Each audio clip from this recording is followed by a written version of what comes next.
Knowing God's heart. Now that seems like, a pretty broad spectrum question. But we look at this in the message that we've already read part of our scripture today. We're going to look at a little bit different parts of it. But we start this new series today called Listening to God. I specifically wrote it that way, listening to God, not merely hearing God. Because as we know, oftentimes we can hear stuff and not listen to it, right? We do it all the time. All the parents said amen, right? Our kids, they hear us, but they don't listen necessarily all the time, right? But listening to what God shares with us, listening and actually putting it into action. We look at the story of Moses. Now, of course, this is going to be our backdrop for the next several weeks as we look at this series. The Lord is really placing on my heart as I began to break this down and study this past week and seeing where this was going. And I'll be completely transparent where this came from. We, as a family, the last several years, we've just kind of, during this time of the year, we watched the Ten Commandments. All right, the old movie, the Charlton Heston, right? We've got to see that, right?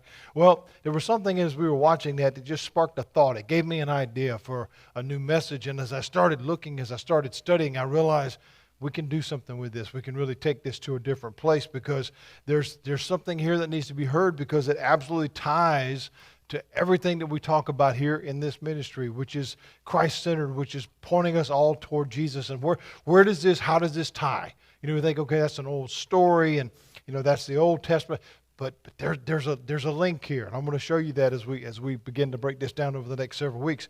But we look earlier in chapter 3 to kind of set the tone. I want to read just the first part of this as to kind of get the context to set the stage for where our message will come from in verse 7 today. But we begin in verse 1, and it says, "Meanwhile, Moses was shepherding the flock of his father-in-law Jethro, the priest of Midian. He led the flock to the far side of the wilderness and came to Horeb, the mountain of God. And then the angel of the Lord appeared to him in a flame of fire within a bush. As Moses looked, he saw that bush was on fire, but not consumed. So Moses thought, I must go over and look at this remarkable sight. Why isn't the bush burning up? When the Lord saw he had gone over to look, God called out from him from the bush by name, Moses, Moses. Moses answered, Here I am. God said, Do not come closer. Remove the sandals from your feet, for the place where you are standing is holy ground. Then he continued, I am the God of your father, the God of Abraham, the God of Isaac, the God of Jacob. Moses hid his face because he was afraid to look at God. So when we listen to what is being said here, what do we find in this introduction? What do we find in this passage? First, we see the voice of God. He called Moses by name. Isn't it awesome to know that God knows our name? Isn't it incredible to think that the Creator of all, He knows my name? There's something special about that. When you are somewhere and someone actually calls you by name rather than hey you, there's just something personal about that. There's something a little more intimate about that. It means something more when someone calls you by your name. It's like you count then. It's like you matter then, a little bit more than just another warm body or another number. God called Moses by name. Why is that important? Because the things of God are personal in nature. God cares about everything that's going on in our lives. Last week we sang some of the old songs, and In the Garden was one of them. And the line in that song says, He speaks, and the sound of His voice is so sweet, the birds hush their singing. As we look at listening to God, it requires that, again, we're first willing to hear Him. That's where things change, as we move from just hearing to actually willing to listen what's being said. Because if we're honest, we hear stuff all the time, right? We hear, whether it's speeches or whether it's this or that or, some commentary or podcast, or we hear stuff all the time. But it's not until we actually listen to what is being said that it begins to make a difference, until it begins to have an impact on what it is that I'm receiving from that message or from that commentary or what have you. Moses here was called by name. Now, clearly, the burning bush is what drew him there, right? That was a curiosity thing, and it tells us that. But now, God has his attention. Sometimes it takes something to draw our attention, right? Sometimes it's, well, I wasn't paying attention to anything, and then all of a sudden, whoa, wait a minute. There's a bright light, or there's a loud noise, or whatever's going on. Now my attention is focused on that. Now Moses' attention is focused on God. And when we're able to do that, when we're able to find ourselves in a place where we're attentive and we're paying attention to the things of God, we begin then to be willing to what? Listen to him. Because then I'm engaging. Then, well, there's a message here. There's something for me to hear. Moses says, as he's looking at this, God now has his attention, and God says to him, remove the sandals from your feet, for this place you're standing is holy ground. In other words, okay, now I've got your attention. Now I've got your attention. I want you to stay here for a little bit. We got to talk about some stuff. Reverence to God. Reverence to God is not something we see a lot of anymore. And again, I don't say that to be critical or get on any soapbox or something, but in some cases now, what we see in life is it's just another thing. It's just another thing that we do, another thing, whatever. But here, the point of this, that God is saying, where you are standing is holy ground, because you're standing before a holy God. What he was speaking of there was, I want your full, undivided attention. This is not just a passing moment, a fleeting moment. This is not just a thing. This will change your life. And I don't want you to take it just flippantly. I don't want you just to pass it by. It's just, this is serious. And sometimes we don't always do that today, because we become so inundated with all these different things that God sometimes finds himself in just a list of things. And here God is saying, no, I have to be number one. Because we need a number one in our lives, don't we? We need something that clearly gives us guidance and direction.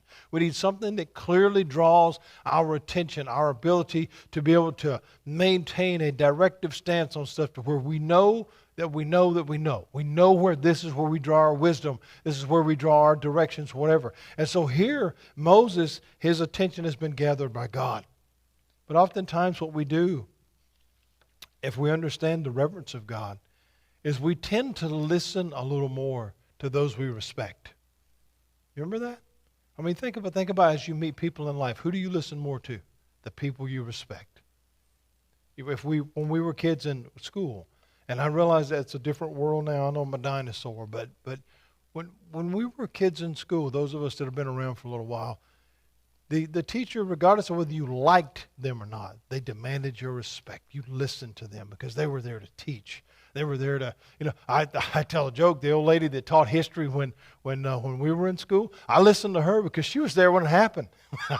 She'd been around forever, but I think she helped write the book. But seriously, but the people that you respect, and we think about in life, whether it's our mom or dad, or maybe our grandma and grandpa. I remember just listening intently to what they had to say because you respected them.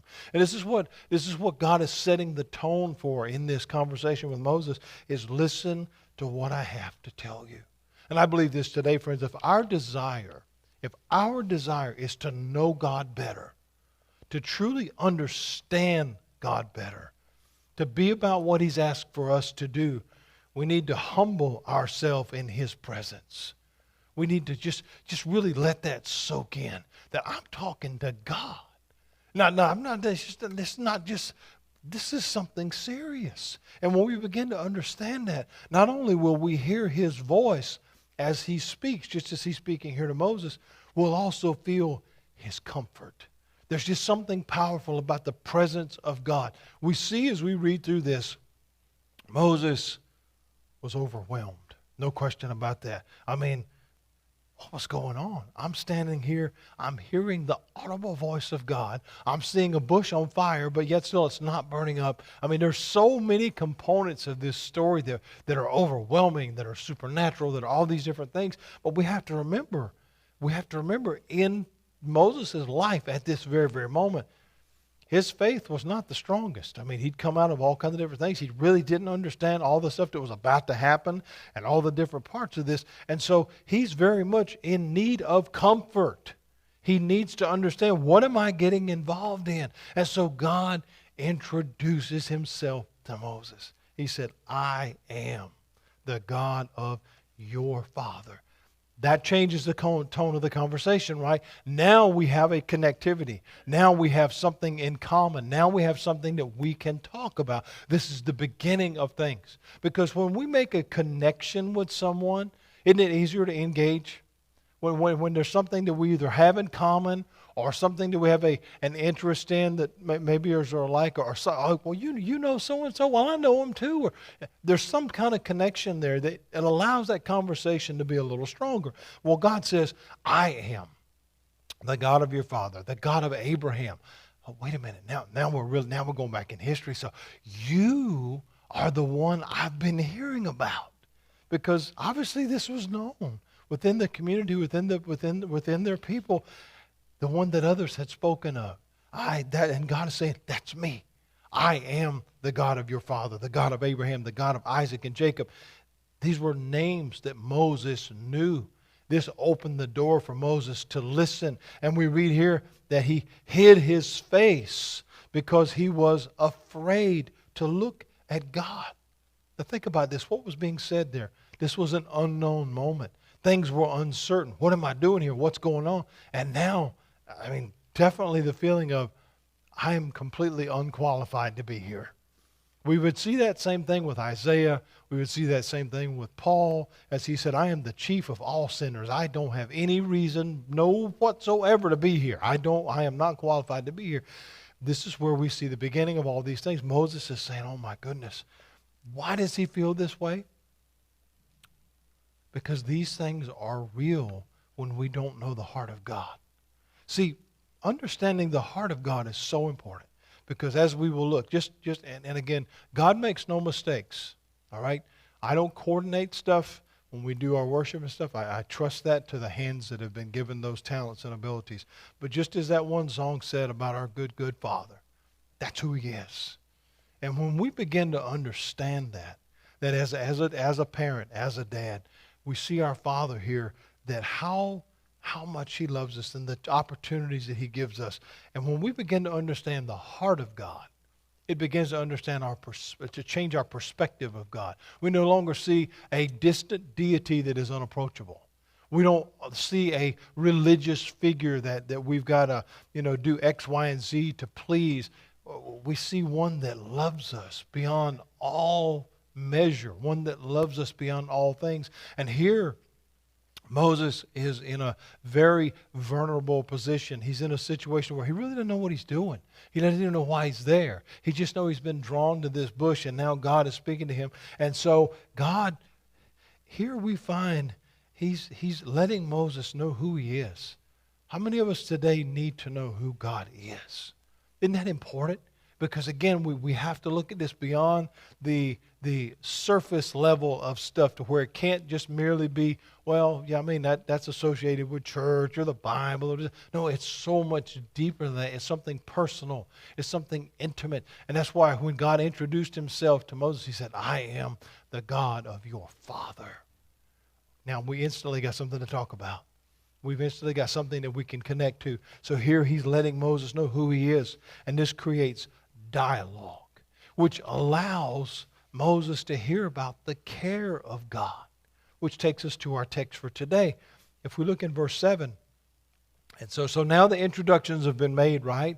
The conversation is being able to be had, because now I've got your attention. Now we have something in common. Now we have something we can discuss. And so God says in verse 7, I have observed the misery of my people in Egypt, and have heard them crying out. He says here, I have observed. In other words, I see. I am aware. I know what's going on. The misery of my people. I know how unhappy they are. I know what's going on. I'm aware of what's going on. I have heard them crying out because of their oppressors. In other words, I know about their sufferings. It is so comforting to me, and I believe that it would be to all of us, to know that someone cares. Doesn't it make a difference? When we've got something going on in our lives, and it doesn't matter what it is. It could be something physical, medical, emotional, family. It doesn't matter. To know that somebody cares, it just changes the way that we feel about the circumstances as they are. And God is telling Moses here, I care. And I want you to know that. It may, because there are times, and we all have to admit this because there's something that we wrestle with. There are times that it feels like that we're all alone in this life. It does feel that way. There's time that we wrestle with all these different things. We feel alone in our troubles. We feel overwhelmed in our sorrow. We feel alone in our suffering and pain. But here we see the heart. Here we see the care of God. He says, I've seen it. I know. I'm aware. Now, one again, that wants to get on the argumentative side of that, well, why hadn't he done anything about it? He's always doing something about it. We just don't always listen to what it is he's offering. How many times have we gotten the answer to a problem, but it wasn't the answer we wanted? So what do we do with that? We reject it. That's not how I want it to go, so it must be wrong, right? That's not how I felt it was supposed to be, so it can't be. But sometimes that's why we have to listen to God. But in order to listen to God, we've got to know his heart. When we're getting to know someone and we begin to get close enough to them to understand who they are, what their character is, what their heart is, not only will we begin to listen and have a little more respect for them, we will begin to feel like, okay, now this is someone I can relate to. This is someone I can speak to, if you will. And so here, what God is showing is his heart. He says, I've seen the misery of my people. The word misery means suffering. It means distress. It means the thing that causes suffering. We see so many around us. Again, if we're honest, who qualifies being miserable or being sad or being disgruntled and all of the other stuff? Because life, the world, circumstances, they've been difficult. Maybe we've had one of those moments. We've all had them at some point in time. What something is difficult, whether you're dealing again with maybe you're dealing with a medical issue, or maybe a financial issue, or a family issue. I mean, it's not to complain, and it's not to demean or anything else, but it's just true, right? We all have that, and none of us are exempt. None of us are exempt. I carry things just like everybody else. We all do. Here, God is saying, I see you, and I care. That should make a difference in our lives. As he is speaking directly here. If we even go back to this old story from Moses that we've maybe heard or read, or you've watched the movie or what have you, that here, the same message God is giving to Moses about how he's seen and that he cares, he's telling us today. And I realize that sometimes we feel all alone. We feel like this is not going well, and that's not going well, and nobody cares, and I'm all out here by myself. That's not true. God cares. God cares. And God wants us to understand his heart. But in order to do that, we've got to get to know him. And that's what goes back to the relationship side of this. This is not, again, an unapproachable deity that's over here that I can never talk to.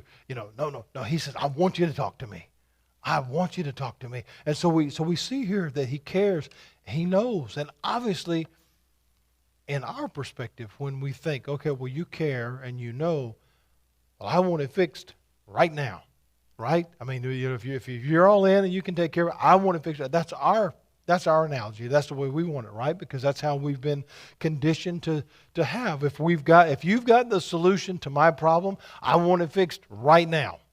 That's kind of how we operate. That's the way that we figure things. However, faith in the one who cares tells me his timing is perfect. Sometimes it doesn't happen when we want it to. And that's a hard pill to swallow sometimes. It really is, because, again, we've become accustomed to wanting the answer when? As fast as we can possibly get it. I mean, the advent of back in the 60s or 70s, whenever it came about, the advent of the microwave. It was all about speeding up the process, right, of being able to present something quicker. All right, well, we've seen that evolve not only in machinery and technology, but in lives. We've become accustomed, I want the answer right now. Because as soon as we have a question about something, what do? Google it. And within seconds, you got millions and millions of answers. How many of us know probably only one of them is actually right?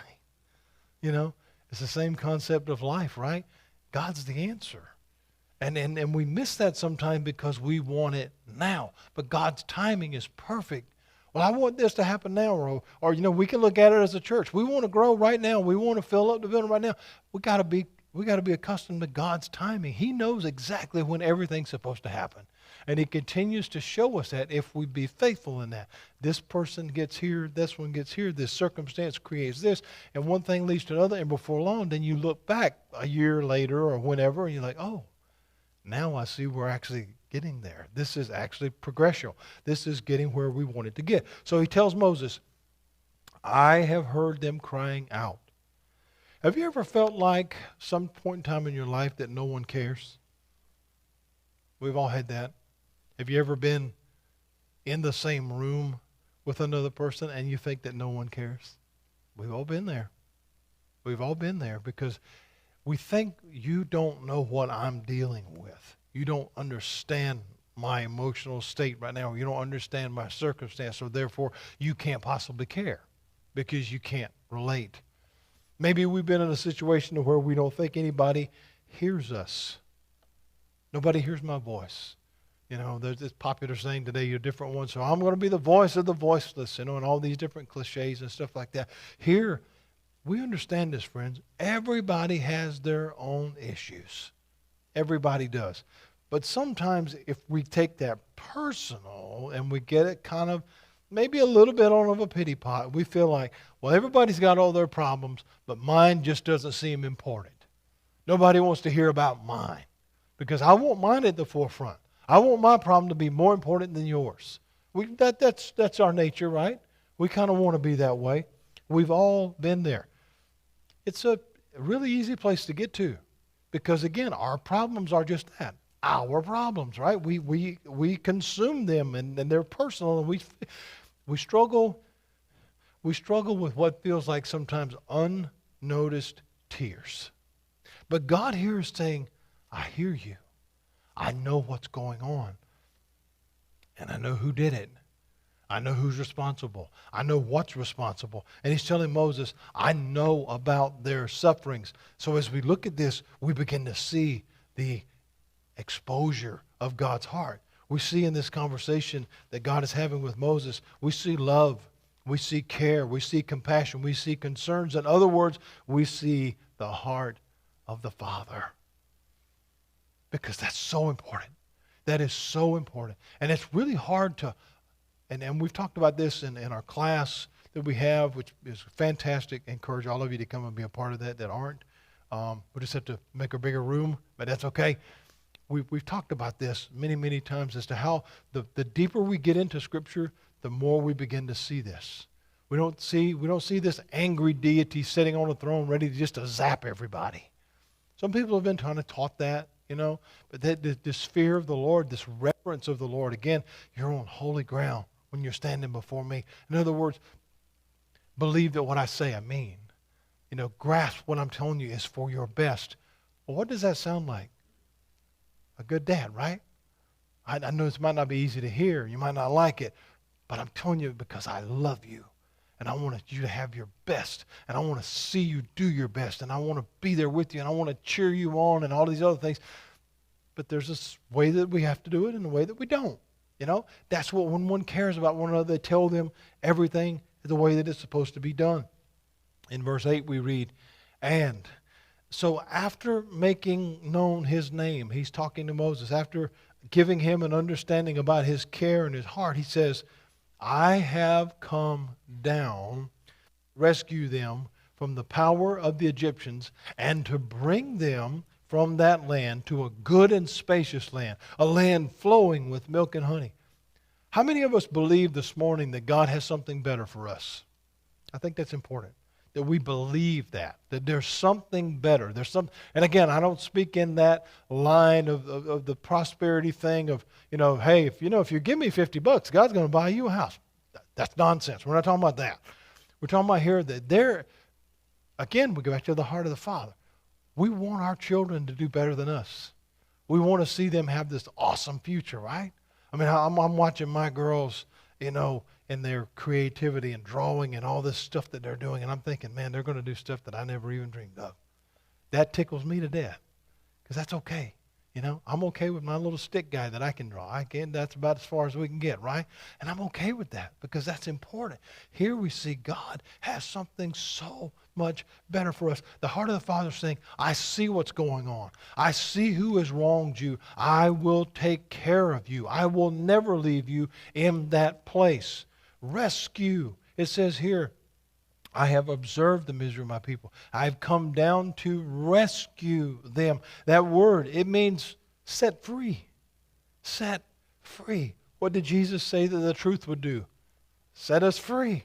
Okay? You see how it all starts tying together? It's one message, friends. It's all about understanding the heart of the Father. And so we begin to see how this foreshadows the message. The desire and the work of Christ. It's all here. Friends, life beats us up. We can all agree with that today. Life beats us up. Sometimes it's kind of difficult. Sometimes we kind of walk out of it feeling like, man, we have been in one heck of a fight. You've been in the UFC cage, or you've been in a barroom brawl, or whatever it feels like. You walk with a limp or a black eye or knocked out teeth. It's pretty rough sometimes. Jesus said, in this world you shall have tribulation. Okay, tribulation is a big word, okay? Basically, that just means it's not always going to be so great. It's going to be kind of tough sometime. To leave that out would be a disservice. To leave that out would be dishonest because especially as we get older, we realize it's not all rainbows and sunshine. However, it is in those moments, what do? We get to grow. We get to learn something. We get to realize, okay, I want to do that again. Or, okay, I see the value in that, okay, even if it's difficult. But he says in that same statement, in this world you shall have tribulation. And then our famous word, but, that changes the conversation, he says, but be of good cheer, for I have overcome the world. What peace does that give us today? God is saying to Moses, I have come down to rescue. Jesus said, I have overcome the world. It's okay. Because the command of Jesus was what? Follow me. I'm going to take care of you. God is saying here to Moses, I have come down to rescue them from the power of the Egyptians. Friends, we got a promise. Every one of us has got a promise. We have a clarity as we look through this. And this is important because a lot of people struggle with this today. But God is telling you today, you count. A lot of people feel like they're hidden in the shadows and that they don't matter and my feelings don't matter and nobody hears my tears and nobody hears my cries. God is saying that's not true. I do hear you. I do hear you, and I know that it's hard, and I'm sorry that this has to be going on. All these circumstances are not what I want, but this is the result of when people take things into their own hands and they decide they're going to do it their way. There's going to be consequences for that, and it's not always going to be something fun. But God is saying here, I care. I hear you. I hear your pleas. I see your tears. I feel your pain. He's letting us know we are not alone. We are not alone. The comfort of that knowledge should allow us to be able to face each day. To know that I'm not having to do this by myself. But what does that require? That I'm in a right heart relationship with God. I've got to understand the heart of the Father if I'm ever going to get to this place to where I can have that level of peace. Because I'm going to beat myself up about me and all the goofy stuff that I've done. I'm going to beat myself up about this problem and that problem. I'm going to continue to do that. But God is saying, I don't want you to. You don't have to do that. I am here with you every day. And He gives us the ability not only to hear that, but He should give us the ability, if we will embrace this, to share this truth with others. Okay? See, to know that God cares is one thing. But to take it to the next level and know that not only does He care, but He will act.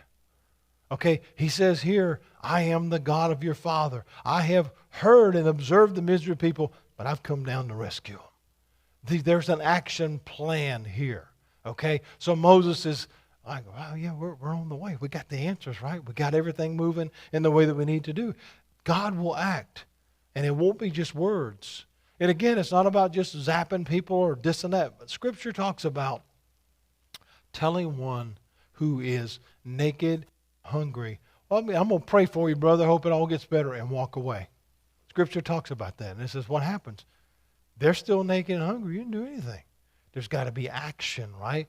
God says, I have heard, but I have come down to rescue. That again means set free. God always makes a way. Now, does that mean that things just magically appear sometimes? No. It doesn't mean that at all. We kind of formulate that picture in our mind. We just want that instant miracle. We want that Red Sea moment where everything just opens up and we can walk across on dry land. Well, if we look at the anxiousness of that moment, it wasn't until the Pharaoh and his guys were right on the heels of everybody that happened, right? I mean, it was right there. And so sometimes it's right at that last moment when we think, man, is this really going to work out? And then all of a sudden God shows up. Is that a testing of our faith? Yeah, sometimes. And sometimes we just don't believe. We've given up. We've decided, well, that's not going to work out. When faith that lies dormant, we need to understand this. Faith that lies dormant has no strength. None. But activated faith, in other words, when God says, do you really believe me? Do you really believe me? Remember when at the raising of Lazarus, Mary and Martha, they told Jesus, oh, we know this and we know that. He says, but do you believe it? We proclaim a lot of things that we know, but do you believe it? That's a big challenge. And this is what God is trying to get us to understand. I've heard you. I know.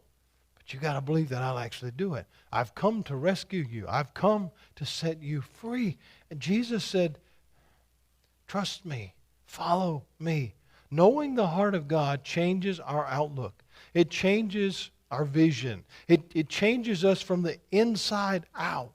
And that's so important that we grasp that, friends. It's all sounding really, really good, right? I mean, we like all the encouragement and all the words and all that, and it's all right. Yeah, He's got this. He's got this, man. God's got it. And much as Moses, we can almost get the scene in our mind. Oh, man, this is going to be awesome. God's got it all figured out, and He's going to come get them, and everything's all there. Everything's all in place, and, man, they're going to get it. And then we read verse 10, and it changes the course of this conversation.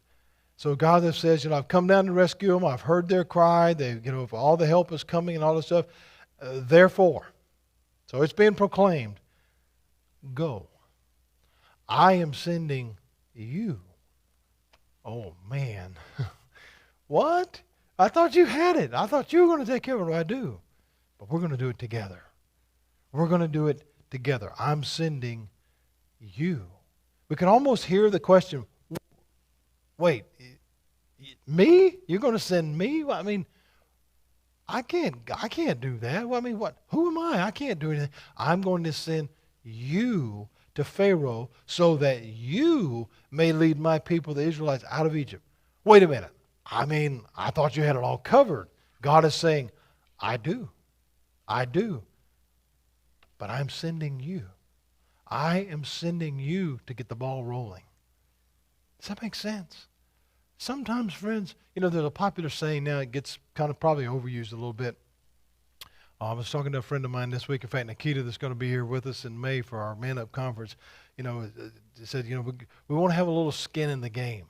Well, what's your part? If you contribute nothing and everything is just given to you, you don't always value that quite as much, whereas you've put some effort in that. I remember growing up and working summer jobs and doing everything I could, and saving up my money and all this stuff and bought my first car. Man, that was like the greatest thing ever. I mean, I took care of that car. Man, I washed it every couple of days and kept the carpet all nice and, everything was good. I would just treasure that because I had invested in that. I had done that. I had worked on that. And I remember my sister, God rest her soul, she's gone, but her first car, my mom and dad bought and gave it to her. And within 2 weeks, it was totaled. She didn't care. She didn't have as much value in it as I did in mine. Sometimes we have to put a little bit of effort in to get stuff done rather than it just be handed to us. Because sometimes we don't appreciate it quite as much when it's just handed to you. We thank you for the gift, thank you for this, but we don't We don't have the same value in things in here. And so God is saying, I need you to trust me. I got you covered. I'm sending you. Oh, but we gravitate toward the, oh, no. I mean, this is personal. It's me. I mean, I wasn't really planning on that. We struggle with that, right? Because now I've got to participate. Now I've got to be a part of this. I just thought you were going to take care of it. But sometimes it's better when we get to be a part, right?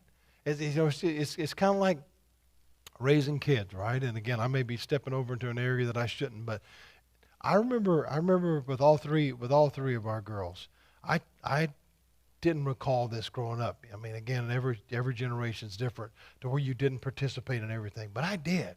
I thought that was important, I changed plenty of diapers, and Lord knows with twins, that was a lot, and all the different stuff, help keep the house up and do these different things. Sometimes it's about participating and helping. The heart of the Father here says, I'm holding the seat. Get this picture in your mind. If you've ever taught your kids how to ride a bike, God says, I'm holding the seat, and I'm going to keep you steady, and I'm going to watch you navigate this bicycle so that one day I can send you to cover more ground. I'm going to make sure you've got the tools to go when I say go. I'll still be with you through what I've taught you.